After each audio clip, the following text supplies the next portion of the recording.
Mas eu queria falar de uma agenda que eu acho que é fundamental e que muitas vezes ela nem entra, né, no noticiário mais quente. Fica ali um pouco escondido e, na verdade, é fundamental a gente falar sobre isso para que a gente possa falar dos outros assuntos, para que a gente possa falar sobre crescimento econômico, para que a gente possa falar sobre desenvolvimento do nosso país. Estou falando sobre educação e a manchete no UOL, neste momento, é sobre educação e é sobre a nossa péssima educação. A tristeza e a dor dos brasileiros que, mesmo saindo da escola, não conseguem ler um texto um pouco mais complexo, não conseguem muitas vezes ler um manual de instruções, não conseguem fazer as contas mais básicas, o que traz uma humilhação no seu trabalho, o que traz uma humilhação no seu dia a dia, o que impacta o desenvolvimento e o crescimento do nosso país. Hoje saíram dados muito importantes sobre o analfabetismo funcional, que é sobre isso que a gente fala, pessoas que foram para a escola, mas que, mesmo saindo da escola,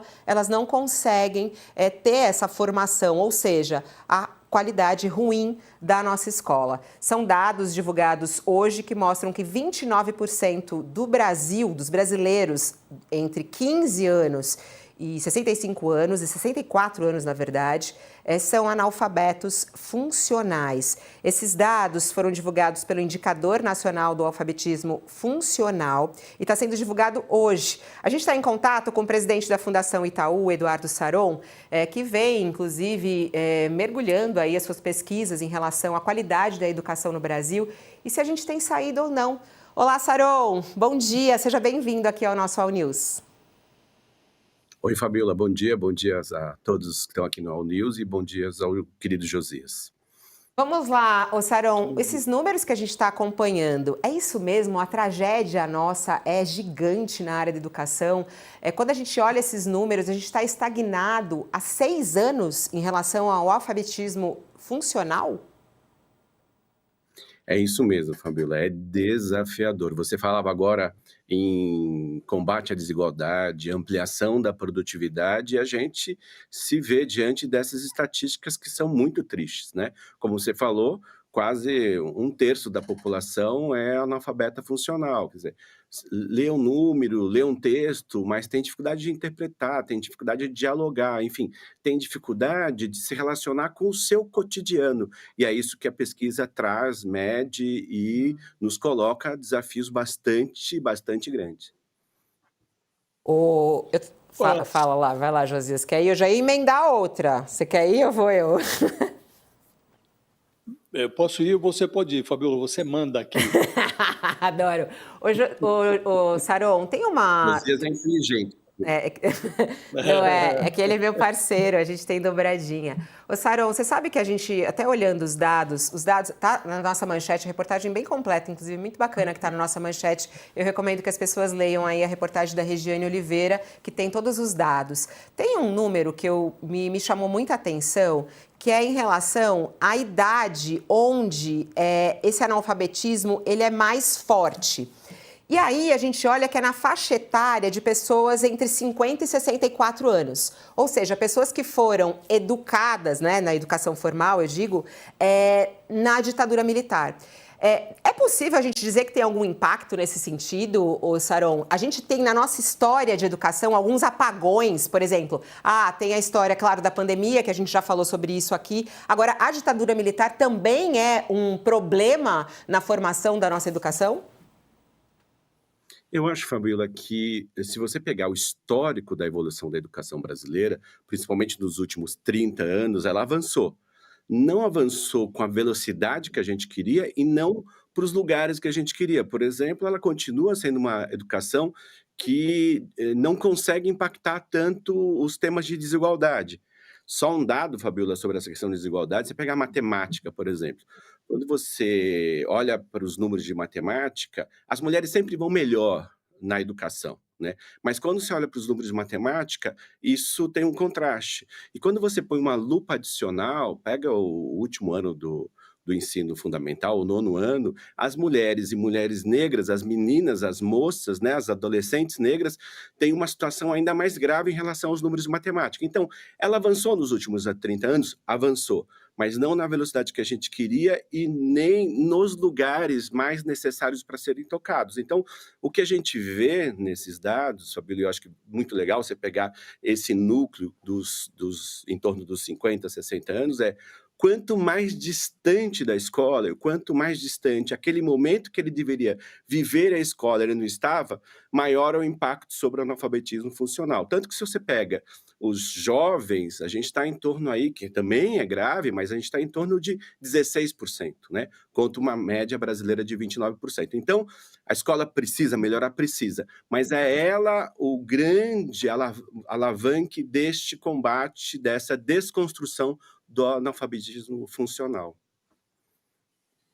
Agora, Saron, nós estamos falando de um dado que quase 3 em cada 10 brasileiros são analfabetos funcionais, né? E em 2018 já era assim. Portanto, não evoluímos nada nos últimos anos. Aí as pessoas costumam, sempre que a gente está analisando dados sobre educação, vem logo a muleta da pandemia, né? Ah, não, a pandemia, isso daqui é por causa da pandemia que dificultou. Mas eu estava vendo o histórico dessa pesquisa sobre analfabetismo funcional e já era muito grave lá atrás, em 2009. Estamos falando de 16 anos atrás. E nessa época, o analfabetismo funcional atingia 27% dos brasileiros. Uma variação 2018, agora, de 2 pontos percentuais, estamos falando de margem de erro, né? Quer dizer, nós estamos há muitos anos sem evoluir, né? Não é só por causa da pandemia. O que eu lhe pergunto a Fabíola fez a questão crucial. Bom, os mais velhos é que compõem aí 60% desse universo de analfabetos funcionais. O que eu lhe pergunto se as crianças hoje não serão com a qualidade do ensino que nós temos, os analfabetos funcionais de amanhã, se elas não estarão engrossando essa estatística. Ou se nós resolvemos o problema, e hoje as crianças estão sendo alfabetizadas adequadamente. Nós temos essa segurança ou não? Se você olha, os 20 anos, portanto, a pesquisa está fazendo uma geração, né? 20 anos de séries históricas. Se você olha os 20 anos, caiu em 10 pontos o analfabetismo funcional. Não caiu como a gente gostaria, mas caiu. O que ela aponta? Aponta de que essa presença na escola é fundamental. E o sentimento que nós temos, se a gente olhar para as tendências, é que na medida que esse jovem se tornar adulto, né, e se tornar velho, ele vai naturalmente diminuir o alfabetismo funcional. A questão é, a velocidade que nós estamos diminuindo, como você bem apontou, esse analfabetismo funcional, é muito baixa. A gente precisa acelerar isso, até porque em 2030 o país passa a ser um país de pessoas mais velhas, com mais de 60 anos, e com menor número de pessoas com menos de 14. Então, tecnicamente, a gente passa a ser velho. Então, a gente precisa acelerar a forma de combater esse analfabetismo funcional, que está na escola, mas que está também no EJA, aquele programa para jovens e adultos que não conseguem frequentar a escola no tempo necessário, no momento necessário, que está também nos programas de qualificação profissional das empresas.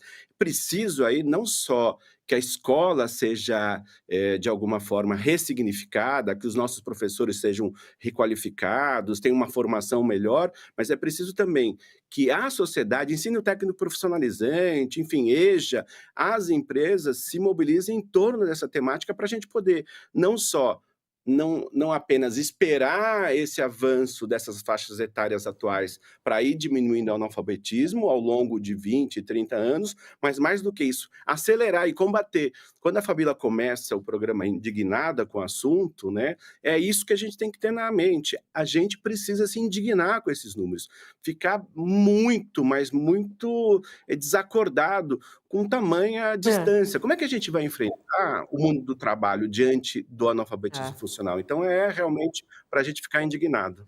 Indignado é pouco, né, Saron? A gente fica mesmo irritada mesmo, pé da vida com tudo isso, porque é muito forte. Pé da vida. Eu estava vendo até em relação a outros países, né, os países que conseguiram vencer tudo isso, Eu acho que você que esteve recentemente, inclusive na China, né? A China tem um programa justamente para conseguir trazer mais qualidade da educação como um todo, e isso tem resultado, né? O índice deles de analfabetismo funcional é muito baixo, ele fica mais alto naquelas regiões mais afastadas, onde as pessoas realmente não foram à escola, mas entre jovens e crianças é praticamente zero, isso é muito baixo. A França também já teve investimento muito forte na alfabetização, assim como Cuba também lá atrás colocou isso como prioridade. Você que tem pesquisado muito sobre inteligência artificial, esse que era um ponto que eu queria saber, de que maneira as novas tecnologias e até mesmo a IA, ela pode ser uma aliada em relação à alfabetização funcional, né? Ao analfabeto funcional. Ela ajuda ou atrapalha? Ela vai ampliar essa desigualdade ou ela vai diminuir? Fabiola, aí tem várias formas de se enxergar a chegada da inteligência artificial. Ela pode ajudar por muitos lados. Por exemplo, quando a gente pega os dados da escola pública ou de uma localidade num território e consegue fazer predição de que menino vai abandonar a sala de aula. A gente consegue hoje, com inteligência artificial, com uma boa base de dados, se antecipar ao abandono, à evasão escolar, que é um dos temas bastante graves da educação brasileira. A gente consegue, por exemplo, com inteligência artificial, apoiar o professor para planejar a sua aula, para organizar o seu conteúdo, para buscar outras informações, né? Ou, no limite, aí um pouco mais demorado, tem um pouco de dúvidas sobre isso neste momento, ser tutor de aluno, mas o fato é que ela vem para ajudar, mas precisa ter intencionalidade nesse uso, porque senão ela pode também afastar, também fazer com que essa janela, esse intervalo entre quem consegue e quem não consegue, quem é alfabetizado e quem não é alfabetizado, pode até crescer se a gente não usar a IA a favor, com intencionalidade pedagógica, a favor da gestão pública. Mas o central dessa conversa, Fabíola, o mais importante disso tudo, é ajudar os professores a terem uma melhor formação. Tem um estudo do Instituto Península, com a FGV aqui de São Paulo, que diz que 67% da boa aula, da boa qualidade de aula na escola pública é fruto da presença, da qualidade do professor. E você veja, e esse é o outro ponto da transformação digital, Fabíola, dessa virtualização. Em 2023, quase 90% dos professores de pedagogia, olha lá, quase a totalidade dos professores de pedagogia foram formados por EAD, foram formados de maneira virtual. Se você pega os países que avançaram muito na educação, essa formação desse professor se dá muito no dia a dia, na experiência, na relação com o aluno, na relação com a sala de aula, com o território, com a escola. E essa formação que a gente está observando se dá inteiramente no campo teórico, no campo virtual. Como é que vai dar aula? É como um jornalista que não tem contato com o ambiente de redação, né, Fabíola? É como, enfim, um engenheiro que não tem contato com uma obra. Então, como o professor vai dar aula sem ter contato com as crianças? Então, tem desafios enormes de inteligência artificial que podem nos ajudar. Agora, tem pegadinhas que, em nome da virtualidade, em nome do acesso, pode mais nos jogar numa situação de maior analfabetismo funcional do que no combate a essa situação tão vexatória. Saron, um dos flagelos que assediaram a democracia brasileira nos últimos anos, diria até que não é um problema só do Brasil, mas é do mundo, é a desinformação. E essa desinformação ganhou pernas longas com as redes sociais. Né? E esse brasileiro que não consegue entender ou tem dificuldade para compreender o que lê, ele está nas redes sociais. Né? Ele está no WhatsApp, ele está em outras redes. Algumas têm até uma utilidade funcional para ele, porque é utilizada para trabalhar. O WhatsApp hoje é uma ferramenta de trabalho para brasileiros, dos mais humildes até os mais letrados. Né? Você diria que esse analfabeto funcional, esse que está na rede, esse universo de 3 em cada 10 brasileiros, esse público é o público preferencial para essa desinformação? É um alvo fácil para essa desinformação que é difundida pelas redes sociais? Sem dúvida. Esse é um público que é atingido de maneira frontal, né.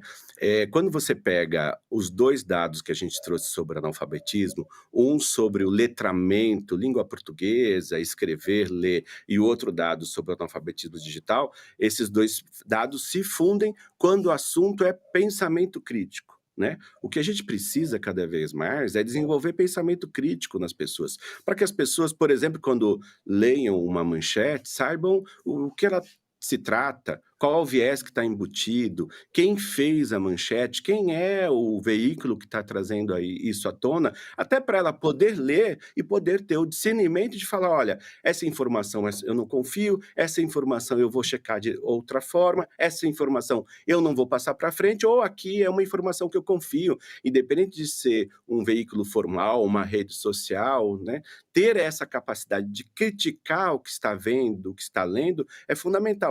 E o alfabetismo funcional, ele, no caso da língua portuguesa, ele se manifesta dessa maneira. No caso do alfabetismo funcional digital, o que que a gente testou, por exemplo? A gente pedia para uma pessoa comprar um tênis, né? Era só uma simulação de compra de tênis. E lá pelas tantas, ele olhava o tênis e navegava no site. E no final, ele tinha que fazer um Pix. Só que, intencionalmente, o Pix que a gente colocou na pesquisa, que o INAF coloca na pesquisa, não é um Pix correto em relação àquilo que ele está comprando. O valor era muito maior. Então a gente queria que, naquele momento, para a gente testar se ele era alfabetizado do ponto de vista digital, que ele parasse de comprar. E muitos continuaram comprando. Então, essa desinformação que chega desde um Pix até de uma informação que não é necessariamente um instrumento informativo, mas é, por exemplo, um texto de opinião, que ele não consegue, às vezes, discernir, é central para uma coisa, para a construção da sua cidadania. Então, quando a gente está diante de analfabetos funcionais, esse sujeito, essa capacidade dele se relacionar com o entorno, capacidade de ele ser um cidadão pleno, né, que, em última análise, possa ser alguém que fortaleça a democracia, de fato, acaba sendo fragilizado diante desse cenário que a gente analisou. Tem um Ó, outro esses... aspecto, Carol, que eu não queria deixar de tratar com você. É muito rápido, Fabiola. Nós estamos lidando agora com um escândalo, que é o escândalo da Previdência Social. Assaltaram os aposentados no Brasil. E para você verificar se foi assaltado ou não, se você é aposentado, você tem que entrar no aplicativo Meu INSS, tem que fazer um registro na plataforma GovBR. E eu estou supondo aqui, à luz do que nos informa essa pesquisa, que brasileiros humildes da zona rural, dos fundões do Nordeste brasileiro, há municípios em que 60% desses aposentados mais humildes foram atingidos por essa fraude. Eu estou supondo que esses brasileiros não terão grande facilidade para saber se estão sendo tungados ou assaltados ou não, não é? Ah, sem dúvida, Josias. Eu tenho chamado que há uma nova forma de desigualdade muito silenciosa se instalando entre nós, que é a desigualdade sintética, né? Para fazer alusão aos dados sintéticos que hoje treinam as inteligências artificiais. Essa desigualdade sintética, ela se afirma nesse momento, onde esse trabalhador, esse aposentado, precisa acessar o sistema do INSS, mas precisa se cadastrar no IGOV com toda a complexidade e, ao mesmo tempo, né, para esse campo é muito complexo, mas para quem é alfabetizado é muito fácil, consegue fazer rapidamente, e essa desigualdade está posta. Então, se ele não tiver alguém que o ajude, que esteja do lado dele, certamente ele vai ficar entre os que foram roubados e não conseguem rever o seu recurso, e nem ao menos saber se foi realmente, se ele está entre aqueles que foi roubado. Então, essa desigualdade sintética advém muito da necessidade de a gente poder, de fato, dominar a linguagem digital, mas também viver o mundo real. Também poder ir para a escola, ir para a igreja, frequentar uma praça, ir a um museu, a um teatro. Essa vivência do mundo real que será uma das formas de a gente combater essa desigualdade sintética. E aí, Fabiola e Josias, nunca, Nunca. A escola, mas a escola ressignificada, a escola de período integral, a escola de educação técnico profissionalizante, a escola onde a pessoa tenha mais língua portuguesa, mais matemática, mais ciência, mas tenha mais arte, tenha mais esporte, tenha a possibilidade de convivência, nunca foi e será tão importante para a gente enfrentar todos esses cenários tão complexos que a gente vive em tempos contemporâneos. Só para a gente finalizar, que eu sei que vocês têm evento aí para divulgar todos esses números e tomara que esses números cheguem e incomodem e irritem a todos para que a gente tenha uma mudança. Tem 2 pontos só para a gente amarrar, Saron, que eu acho super importante a gente trazer aqui. Esse dado aí essa pergunta, né, do Josias sobre os aposentados, eu acho que ela é bem simbólica no sentido de mostrar a dor de uma pessoa, de um analfabeto funcional, né? A gente olha apenas os números, a gente fala o quanto isso atrapalha, entre aspas, o Brasil, colocando aí o Brasil com uma trava no crescimento, no desenvolvimento. Mas e o humano dessa história? Essas pessoas são vítimas da péssima educação no Brasil? Essas pessoas são vítimas da péssima educação do Brasil, essas pessoas são vítimas da ausência de um novo pacto federativo da educação, essas pessoas são vítimas de uma matemática que não se dá a devida importância no Brasil, enfim, os brasileiros não sabem matemática ou sabem muito pouco matemática, essas pessoas são vítimas dessas várias camadas de desigualdade social que exigem que sociedade, empresas, governos, federal, estaduais, municipais, de que cor partidário seja, se juntem para a gente estar pronto para esse desafio, porque não é só uma questão do sujeito, do indivíduo, né? Quantos talentos a gente está perdendo, Fabiola? Quantos jovens a gente está deixando de alguma forma, oferecer esperança de inclusão produtiva para eles? O quão o país está perdendo uma oportunidade imensa de se juntar a países que estão participando dessa grande transformação digital, o quanto a nossa produtividade está capenga em virtude de toda essa situação. Ou a gente faz um pacto, ou independente de cor partidária, ou independente de momento geracional que você está, de profissão religiosa que você se conecta, ou a gente vai continuar vivendo um país onde a gente perde os talentos, a gente perde os jovens, a gente perde os trabalhadores e, sobretudo, fica diante dessas situações tão tristes como é o caso aqui do INSS e dos aposentados que nem conseguem descobrir se foram roubados ou não. Contamos com você nesse pacto, então, tá, Saron? Trabalha bastante aí Tamo para você juntos. mudar essa educação nesse país. Bora investir aí. A Fundação Itaú investir em educação, investir em várias pesquisas e outras pontas. Obrigada por você estar aqui. Hoje é um dia especial para a gente, 4 aninhos do nosso All News. Você que acompanha também, de vez em quando, manda mensagem. Você sabe que eu acompanho você, Josias e tantos outros, o All News, né, não deve ser fácil acompanhar essa agenda do Brasil, né? Notícia não falta, mas consegue colocar um pouco de luz, trazendo vários olhares sobre os temas. Então, parabéns, que tenha mais 4, 8 e tantos anos mais aí pela frente. Obrigada, um beijo, Saron, até. Tchau, beijos. Lembrando que essa pesquisa, tá na nossa manchete principal, todos os dados, foram ouvidos 2.554 brasileiros. Né? É uma pesquisa organizada pela Ação Educativa, com a consultoria do Conhecimento Social, e tem uma correalização da Fundação Itaú, que o Saron representa, além também de parceria com a Fundação Roberto Marinho, Instituto Unibanco, Unesco e Unicef.